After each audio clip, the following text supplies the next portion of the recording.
I'm here with a good friend, Mike Morris. He's a senior motion designer at Amazon, and he previously was living in Salt Lake City. So, welcome, Mike. Thanks. Thanks. Good to be here. Good to chat with you. Yeah, for sure. So, Mike, we'll just begin. Why don't you tell the audience a little bit about yourself, like how you Okay. got your whole career started? How I got my whole career started. Well, Yeah. I graduated from BYU in advertising, which uh, gives you basically a minor in graphic design. So then I thought I was going to do the traditional ad agency route, go with a copywriter partner, brainstorm ideas, come up with award-winning Super Bowl campaigns and concepts. And then I found out that I really liked motion design a lot more than all of that. So I was working at an agency in Salt Lake called Struck I started as an intern there actually, and then I got hired on as an art director slash motion designer. So I kind of like played a hybrid role for a while where I would work on concepts and brainstorming and trying to think of like big ideas that could then translate into TV spots or videos or social efforts and social campaigns. But the more and more I worked on stuff, I found that my concepts and where my brain went to was, oh, this is how it could be animated or this is how it could move. And so I really gravitated towards motion and really started to pursue a role as a motion designer. I was there for a couple of years and then got an offer to go to a studio called Media Grabbers, just there in North Salt Lake, as a motion designer. And it was there that I got really well connected with Tim Coleman. He and I had been buddies for a little bit. His old roommate was a BYU friend of mine, and so I knew him. And he's the one who said, "Hey, why don't you come check out Media Grabbers? And we're doing some awesome stuff here. We learn a ton. Be a blast to work together." So I went there. I was super stoked because Tim was and is to this day one of the most talented motion designers I know. So I thought, this is gonna be sweet. I can go work with him. And then I got there, and then a month later, he got a job with Disney in LA. So all my hopes and dreams of getting to like sit and drink from the fountain of Tim Coleman's knowledge kind of faded away. But we stayed in good contact with each other, and he did awesome things down in LA, and I was doing more and more 3D at that point, Cinema 4D, that kind of stuff, playing around. From there, I took a couple other jobs as animation director at Thomas Arts, and then did a bunch of freelance. And I listened to the podcast you did with Eric a little while ago, and he told the whole story of, there was a freelance war between he and I, and he was doing freelance full time, and I was doing it just on the side. So I was happy to undercut him with whatever I could. I didn't care. I just wanted the job. So he hated me. And then finally, I brought him in to work on some stuff at Thomas Arts. And true to his story, I showed up later in the day with a pork chop on a fork and a cup of M&Ms. And he and I just hit it off. We were good buddies from there on out, and we just kind of realized, like, why are we doing this for other people? And at that point, I said, I've got a really good buddy in LA who's crazy talented, and I think his time at Disney is just about up. So the three of us connected, and that obviously was Tim. The three of us connected and just started making stuff, and that's what became Nocturnal. We decided to go ahead and dive into it. And so I went to my wife, who was pregnant with our first son, or our first child, really, not just our first son, but our first child. And we had just bought a house. So, mortgage, kid on the way. And Whoa. I said, hey, I'm going to quit my job and I'm going to go for my own business. What do you think of that? And she was actually really supportive of that and felt really strongly that I needed to do it. So I left Thomas Arts and jumped in full bore at Nocturnal. And we did that for the next 3 years, had a lot of fun, lots of late nights, as the name of the business suggests. Learned a ton from those guys, and then got an opportunity to come as a partner with Nocturnal to come do some work for Amazon and do it on site, basically making that my client for the business, and I would dedicate myself to that. Through the course of doing that, there was some just stress in my personal life and family that required me to, unfortunately, have to step away from the business and take an offer with Amazon full time. It was causing a lot of stress on my wife and my kids and myself, and I was yeah, I was just really stressed about it all, and needing to do something else so that my wife could be calmer and less anxious about the future. And unfortunately, it meant I had to step away from the business with the guys, and it. So we parted ways, and they're now still doing amazing things, from what I understand. And I'm here at Amazon doing my thing here. So there's a very long background on my how I got to where I am in my career. Yeah, you condensed it all really well. Oh, I want to I want to speak about like your transition and stuff a bit more if you are willing to do that. But first, I want to talk about kind of your design experience before you got into motion graphics, like when you were studying advertising at BYU. Did you have any graphic design experience before, like in high school or anything like that? When did you get started? yeah, so I had a couple design classes and art classes in high school that were very fundamental, very basic. I had a couple drawing classes that taught us very simple things like, you know, 2-point perspective and some shading and different materials and stuff like that. Nothing very advanced. In fact, most of it probably went one ear and out the other because I was a dumb high school kid and I didn't really pay attention to a lot of things. But I really did gravitate towards my graphic design classes. I had an intro to, I think they called it computer graphic design or something like that, which involved creating things like silk screens for T-shirts and hats and making your own sketchbooks and so just screen printing and I started to touch on letterpress, but then like to really get into that, you had to take like the advanced class, which I wanted to do. And then on the registration card at my high school, I thought I put the registration code in for the advanced graphics class, but in reality, I got one number wrong. Oh, what? Very serendipitously. Serendipitously, actually, I got one number wrong on the registration card, and ended up signing up for what was called like the Skyline High School News, where you would create and edit video packages and do graphics with them and stuff like that. Wow. And fell in love with it. I fell in love with it, and then originally thought I was going to be a video editor and do like, you know, I had this dream to cut Hollywood trailers, and then just realized that wasn't going to happen, and then got back from my LDS mission in Minnesota, and to make ends meet through college, I did wedding videos and slideshows and stuff like that. And it was basically through that experience that I learned I never wanted to be an editor, and I never wanted to be a shooter. Like I never wanted to shoot behind a camera. I was always going to be the guy in a dark room working in front of a computer with music and too much Dr. Pepper. And that was my career path I had figured out because I didn't like anything else. So Dr. Pepper and then pizza too. Yeah. Much to my wife's chagrin, I've put on the Motion 40, I think they call it. But that's what I'm going to call it. But no, so I had just kind of a variety, basic introduction to stuff to try it. And my mom growing up was really into art. She was taking art classes and was doing things like watercolor paintings and charcoal, and was really interested in it. And I would just always kind of follow her around and was really fascinated with that stuff. So I've always had like an affinity for it, an enjoyment of it. But I've also been the type of person that I probably would be a lot better at actual fine art and asset creation and even motion design if I had more patience and more.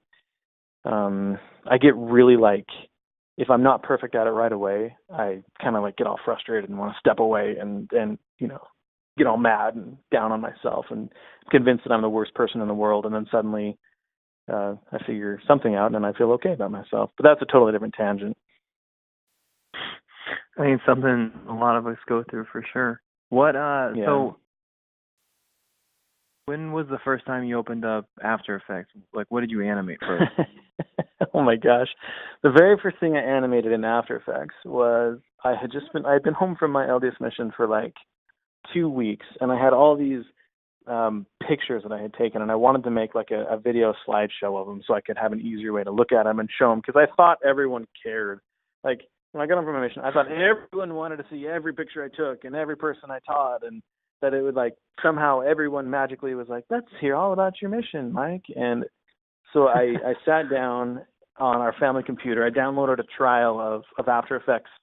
I think it was 5.5, and Premiere Pro. Gosh, it was so janky back then. I mean, it's still not fantastic, but it was so janky back then. And I think the very first thing I animated was I figured out that I could do a title about one of the names of the areas that I was in Minnesota, and I made like a really weird laser beam thing, like go shoo, and like animate the title on, and it was the ugliest piece of garbage ever. But I was so proud of it.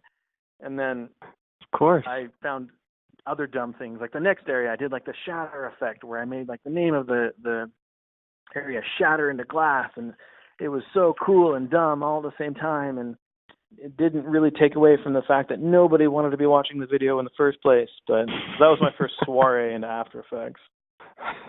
So when you're in college and stuff, did you do freelance on the side, or how did you keep up with your skills? It was never freelance. I wouldn't call it freelance. It was more just like personal exploration. It was just like, I wonder how. I would see something and be like, I wonder how they do that, and I would get in and do it in an entirely wrong way and be like, oh, that's how they do it. And no, that's not how they do it. But I had myself convinced I'd figured it out. And then I had a couple classes. BYU had some like introduction to After Effects and like introduction to Maya for non-animation majors, and I just found as many of those classes as I possibly could and took them because they were all general like elective courses I could take. And then it was through that. Originally I thought I was going to go into psychology, and then after spending 2 years as essentially a counselor, as a missionary, I decided I'd had enough of hearing about people's problems. And then I was going to go into film, but then at BYU, the film program, all it was like, here's why it's okay to watch rated R movies, and I didn't care. And then the animation program was well outside of my skill set.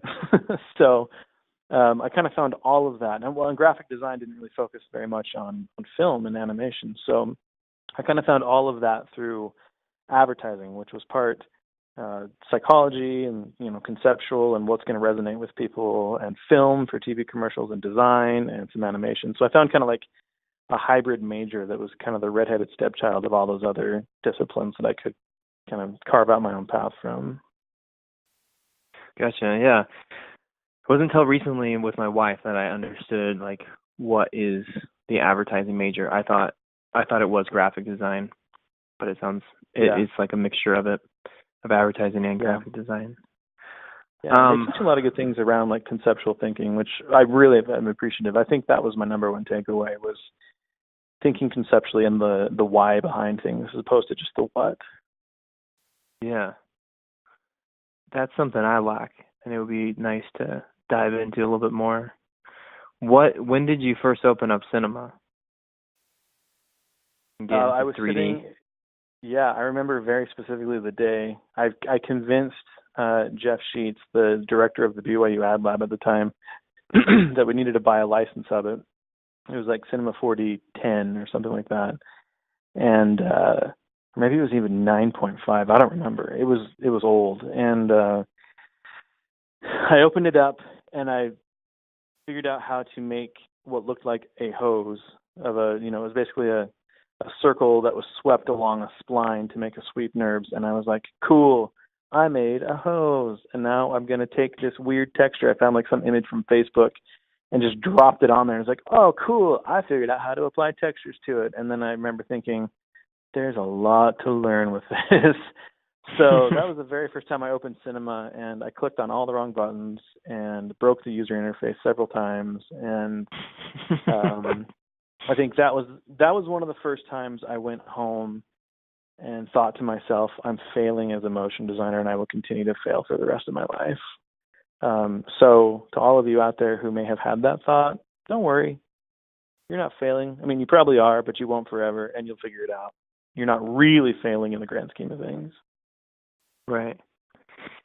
Can you talk to us about the Nocturnal days? Like, what was it like? Man. What The did good it old feel days. like? Yeah, talk to us about the work you did. Just as much as you can, I guess. Give us like your spiel. I really, really miss Nocturnal. What do you miss? Coming to Amazon. What do you miss about it? I'm just gonna let you. I'm gonna let you speak. Sorry. No, that's okay. I will address that for sure. I don't even remember where my train of thought was now. Amazon's been really good, and it's been the right fit for my family at this point, and it's done a lot of really good things for my career in a lot of different ways. I miss Nocturnal because I miss having the ownership over everything with Eric and with Tim. I miss the camaraderie I had with those guys. Those guys became my brothers in arms, and now I don't even talk to them because they're so busy, and we've gone down different paths, and I miss that. I miss that friendship with them. I miss working late with them and saying, "Hey, we're building something amazing here," and looking around, even if our office was tiny, looking around and being like, "This is ours. We made this. We own every aspect of this." I miss pitching to clients and saying, getting behind it 100% and saying, we're awesome and here's why and you should hire us. And the thrill of winning it, even if it was a small project, was just so satisfying. And I was learning a ton from those guys. I learned a lot from Eric about, strategy and business management and demeanor and poise. I mean, Eric is probably one of the most I don't even know the word for it. He's so good with people, and he's so good with sending the right image and presence and first impression with people that I miss learning that from him. And from Tim, like I said, to this day is probably the most talented motion designer I've ever worked with, and I miss just watching him work. And looking back, if I had known who I was sitting with, I would have shut up a lot more and listened a lot more and just watched and soaked in everything I could from them. It was amazing. I would say if anyone's thinking about trying to start your own business and go out and do it, go for it. It's scary. There's a lot of ups and downs that come with it. It's stressful. It takes a toll on your family. But if you're going to do it, and if you have a wife and kids, make sure that they're 100% behind you. And mine were for a long time.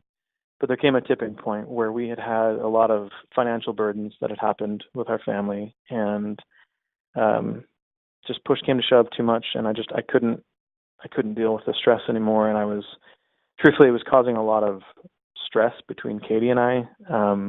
It was taking a toll on our relationship, and I just kind of had to say, you know what, as much as I love Nocturnal and as much as I love working with Eric and Tim, I've got to do what I've got to do so that my family can kind of right itself a little bit. And a lot of that is my problem because I didn't manage things as well as I should have, truthfully. And I do regret that. But I'm grateful for Eric and Tim and their patience with me in that time and sending me on my way. And really am stoked to hear that they're still kicking butt and doing so well. Nothing but goodwill for those guys, man. They're doing awesome. When you were with Nocturnal, what was your guys' strategy? Like, what kind of clients did you want to get? I mean, obviously, as a new business, clients were clients, and we had to keep the lights on. But our goal was to go after clients that we enjoyed doing work for. And I think ultimately that's the goal of every studio, is to get to the point where you're bringing in work that you're excited about working on. There's always going to be projects that keep the lights on. There's the saying, some of the projects you do for the reels, other projects you do for the bills. And the goal is to get to the point where the vast majority of your projects are projects that go on the reel as opposed to just pay the bills. Or I guess if you're in Utah, the reels and the bills instead of the reels and the bills. But yeah, so there wasn't like a specific, this is the kind of brand we want to go after. It was more like, let's try to get to the point where we're turning down work that we're not excited about and doing work that we are excited about. Right. Speak to us about the beginning of the meetup days. You were one of the organizers of it. But the first time I feel like Nocturnal got the word, like Nocturnal and Adam Forbes were like pinnacle in getting the word out, because I didn't know anybody. Well, I remember you had asked Eric to present in the first one or something, right? And then he was out of town, or he was in LA or something working on Jungle Book, and asked basically Tim and I to come cover for him. And yeah. I remember I don't even remember the name of the place it was at. It was out in Draper. Hireview. That's right. Hireview, right. South Jordan. South Jordan. That's right. Oh my gosh. And then I think I presented something on Trapcode Particular, and then halfway through, Tim stepped in and showed some more about it. And I just remember looking around that office thinking, wow, these guys have a lot of snacks in their office. Hence the Motion 40, you know? Yeah.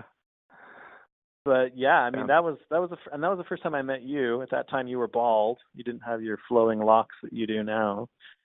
I cut it again. Still short. Are you short again? Back down short again? Yeah, I'm short again. Proud of you. It's easier to deal with that way. Yeah. So, yeah, but then it was shortly after that we decided to. We did it at. What was that place? It's where I met Chaz for the first time. Chaz Walgamont. Avalanche Studios. Yeah, Avalanche, and then from there on out, we did it at ours for a while, which was a lot of fun. Fortunately, Jeff at Impossible Bureau was very generous in allowing us to do that.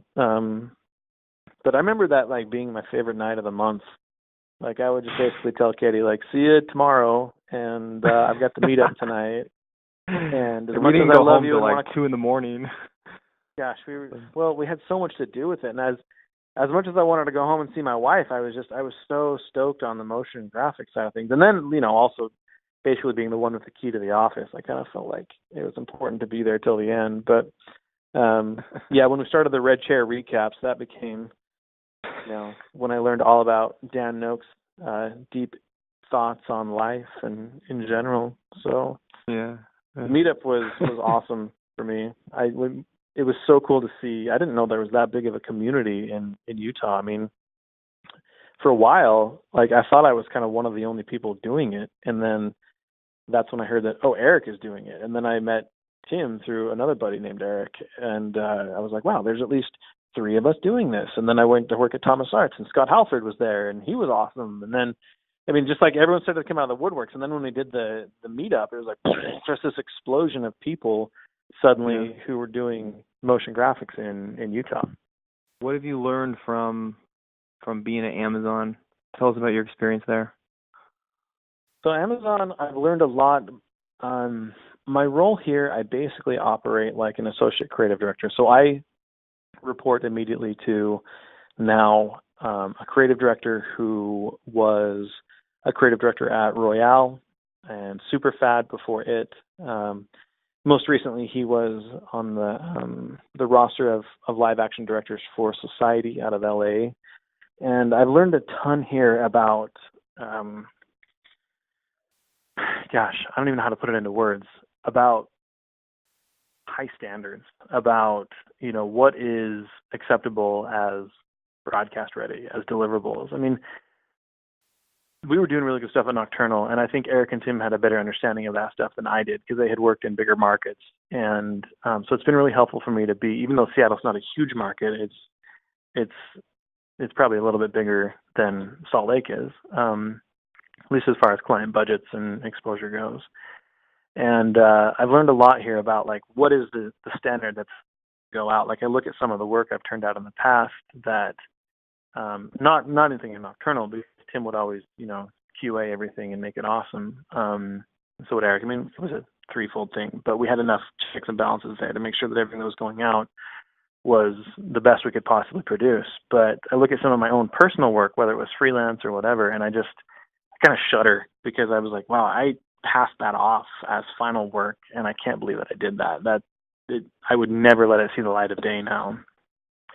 That and, you know, I'm managing a team here. I've got a handful of motion designers and artists that report into me, and I'm learning a lot about how to deal with, you know, just day-to-day office stuff, how to make sure that people are happy, how to make sure they have the assets that they need, that they're not being taken advantage of by clients, by other creative directors, by this or that, and making sure they have what they need as far as hardware is concerned, render equipment. That's the other thing. I've learned a ton about Octane Renderer here, which is, for those of you who aren't familiar, it's a GPU-based physical renderer for, it's standalone, and they have a plugin for Cinema, and everything that we do here comes out of Octane. And it's been really cool to learn a lot about that. There's some really talented artists here that I've been able to pick their brains a little bit, and it's been really cool. So I think overall, just exposure to a larger market and higher standard and different kinds of expectations. Now, at Amazon, if you guys are going to recruit new talent, I'm sure you have like your creative director, you and other people who network around and find talent. How often are you like building up your team? Are you like at the point where you're like, oh, we're set right now? Or are you constantly building up a more of like a motion team there at Amazon? The way Amazon works is they've got these like, I should know the exact number, but it's like 11 or 12 core leadership principles that like govern every conversation that happens. And they're not just like lip service. It's not just some plaque on the wall here. It's like our mission statement is blah. It's like these leadership principles are really used very heavily. And one of them is hire and develop the best. So even though right now I've got two people that I'm interviewing for different positions. One is a more 3D heavy role and the other is more of a 2D design animation role. But even though I have two people that I'm looking to hire right now, I'm always wanting to see new reels. I'm always wanting to scope new talent, because if we find the right person, we can usually find the justification to open up a new position and get them hired, or at least get them interviewed, because we are always trying to build a team and bring in the best talent we possibly can, because we're only as good as the people working here, you know. And I spend so much of my time now in administrative stuff instead of actually like making things, that I'm having to rely a lot more on artists who report into me. And so I'm always looking for people that I can send projects to, whether it's 2D or 3D, and basically let them run with it. And then maybe I do a soft touch here and there to give feedback on. But so we're always keeping our eyes open. Sometimes we'll actively pursue, like we're talking about going out to do a little bit of a tour at like Ringling College of Design. The Full Sail reached out to us. I don't know if we'll go to them or not. I guess we probably will. They're down there in the same area as Ringling. We're going to look at SCAD, or Savannah College of Art and Design, and then even Vancouver Film School up here in Vancouver. And we're going to, blast out and try to go to these portfolio days and see what talent we can scope, because we're really pushing hard to get a lot of talent in here with our new creative director and our executive producer, who are both former Royale people. The standard is really high and the expectation is really high. And we're getting a lot of opportunity to do a lot of high-end CG, very conceptual stuff. It's a lot more than just tablets spinning on Orange for Amazon, So it's come a long way. So when you say more like conceptual stuff, are you still doing it for Amazon products, or are you reaching out to other clients? Yes, to both. So it's the way it works is Amazon is, since it's so huge, there's so many different avenues of business. And we reach out to like the Amazon Originals team that does the TV shows like Mozart in the Jungle and Sneaky Pete, and we're doing like potential logo animations, and we're trying to get in good with them so we can do opening titles and maybe even some CG work with them. We've been connected with Amazon Game Studios. We have a whole organization here that is developing video games, and we're working with them to do logo animations and cinematics for them, which are all CG, obviously. And then everything from all the Amazon branding and all the videos that revolve around the devices, but then also different conferences that we have. I think you were here when we did the Conflux one last year. Conflux might have missed it. Quarterly. I'm trying to remember when were you here? It was from May 2016 until July 2016. You're right. So I think we were just starting up on it right as you were leaving. It was when that thing that Casey and Drew were working on, where like all the orbs were like kind of like collecting together. And anyway, lots of like fluid sims with Turbulence FDE and stuff like that. But so that's a quarterly design conference here that we own all the animation around and design around. So basically there's usually an introduction video that's like a cinematic intro. So we've done a handful of those now. We just did one last week actually, that I can send a link out after this call and you can post if you want to. Yeah, that'd be awesome. Yeah. So and that one involved, we rented like a 7K projector and a Hazer fog machine and got a spacesuit. We rented a spacesuit from this place in LA that made the spacesuits for Interstellar and like had it shipped up and like put somebody in it and projected all No these way. like ambient animations onto it and then shot it all in anamorphic lenses and cut it together. It was really cool. Really, really cool piece. What? So yeah. So there's lots of really cool things to work on. At one point we were looking at collaborating with G-Monk on an installation piece, but I think that may have fallen through. I don't know.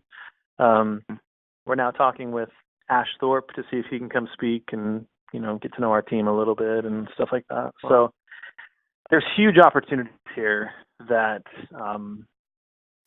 you know, just because Amazon is Amazon and they have the resources that they do and the reputation that they do, that we get a lot of attention, which is really kind of nice to ride that wave, you know. So we'll take it. What are your goals? Like, what do you see? I mean, is it even fair for me to ask? Like, how long are you going to be there? Sure, that's fair. My goals right now are to lose weight. That's my number one goal, regardless of how long I'm at Amazon.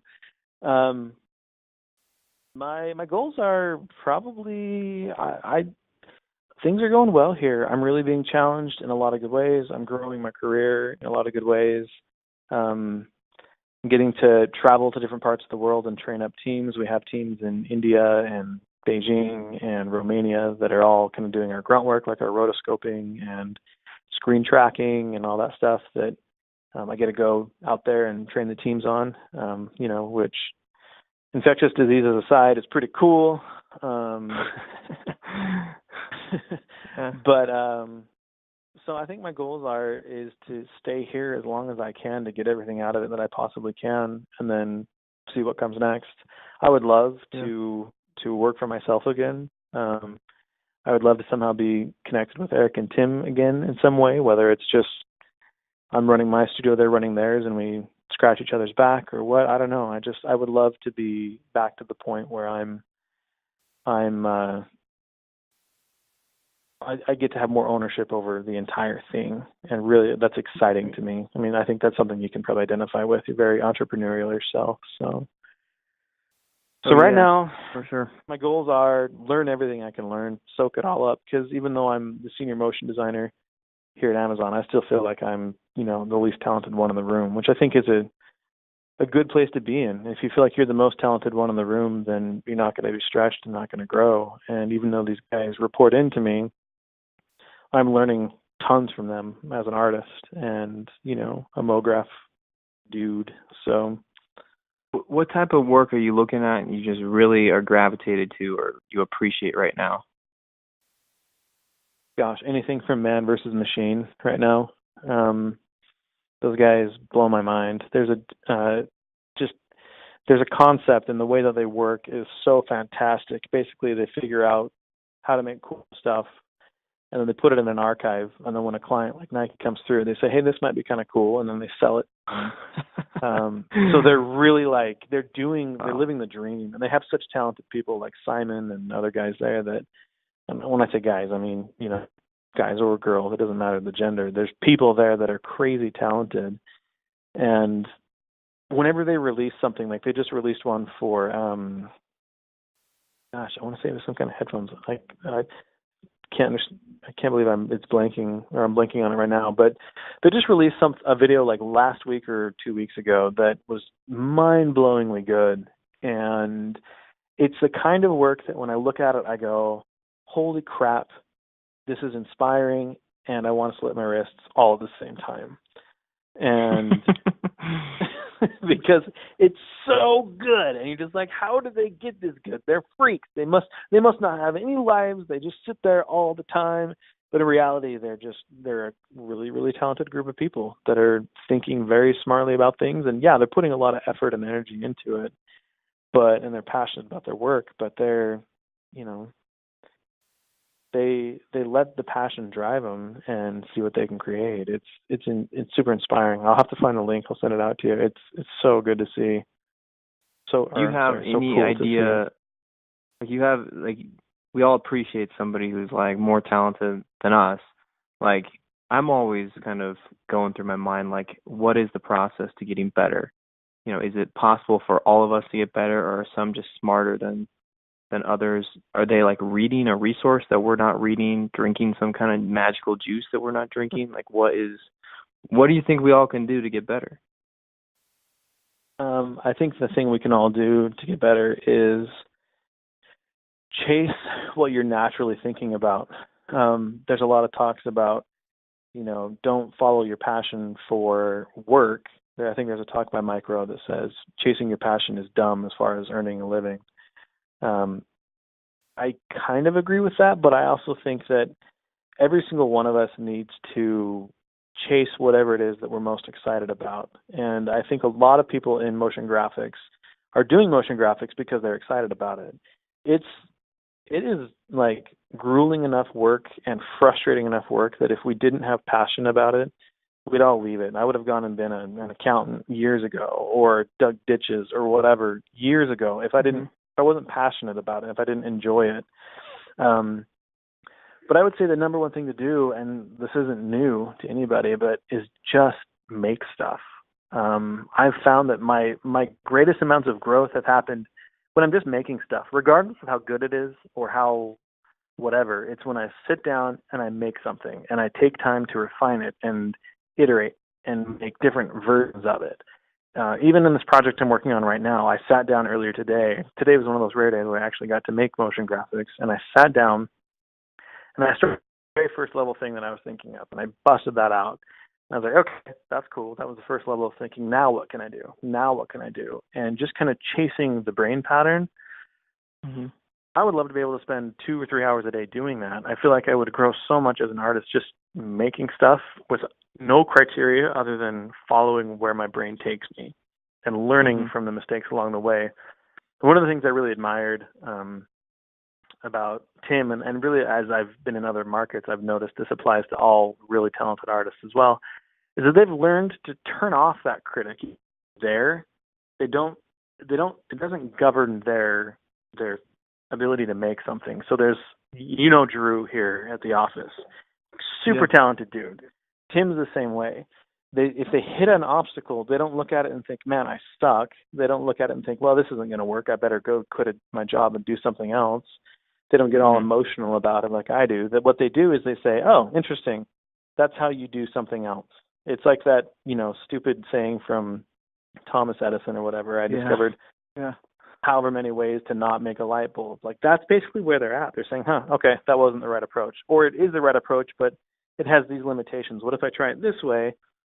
That works, but it has these limitations. What if I do some hybrid of the two? And they've learned how to just kind of like hit the wall, adjust, go forward, hit a wall, adjust, go forward, and let that propel them and let that be a learning opportunity instead of a stumbling block. And I'm not very good at that. I wish I was better at that. I think I just kind of want to, reiterate the importance of keeping at it, of trying. We all see where we want to be and feel like we're not there. And, there's that famous quote by Ira Glass, or that talk by Ira Glass that Nick Campbell posted on Grayscale Gorilla about the gap. And I think we get it in our heads that gap is going to go away eventually, that someday we'll get to the point where there is no gap. Our brains will think of something, and then our hands will be able to make it exactly as we see it in our brains, and we'll put it up next to everyone else's work, and we'll go, that is just as good, if not better, than everything else I saw. But the problem is, as we're growing, our taste grows, our appreciation grows, and what we're setting our sights on should be growing. And I would say that if you're a motion designer who doesn't think you suck, then you're doing something wrong. If you're a motion designer who thinks you suck or sees that so many people are better than you, then you're on the right path, because there will always be people, quote unquote, better than you. And instead of letting that be debilitating, like I have in the past at certain times, or, from whatever, and this is more maybe just like kind of a rah for me in this moment, is to take that and use that as an opportunity to grow. Look at those pieces that you love so much and say, what are they doing that makes it so awesome? And how can I implement those techniques in my work? Not necessarily how can I copy that work, because we've all seen everyone do their own iterations of Grayscale Gorilla tutorials and how many versions of Video Copilot recreations that are just out there. But what I mean is, like, what makes it good? Really dissected. What is it? The timing? Is it the edit? Is it the music? Is it the design? What is it that you're gravitating towards in a piece that you love? And then take all these pieces take all these projects, find all the little pieces and those things that you love, and see where you can end up as your own artist. Because that's where you're going to be happiest, is you're doing the art that you want to do. And sometimes that'll be client work.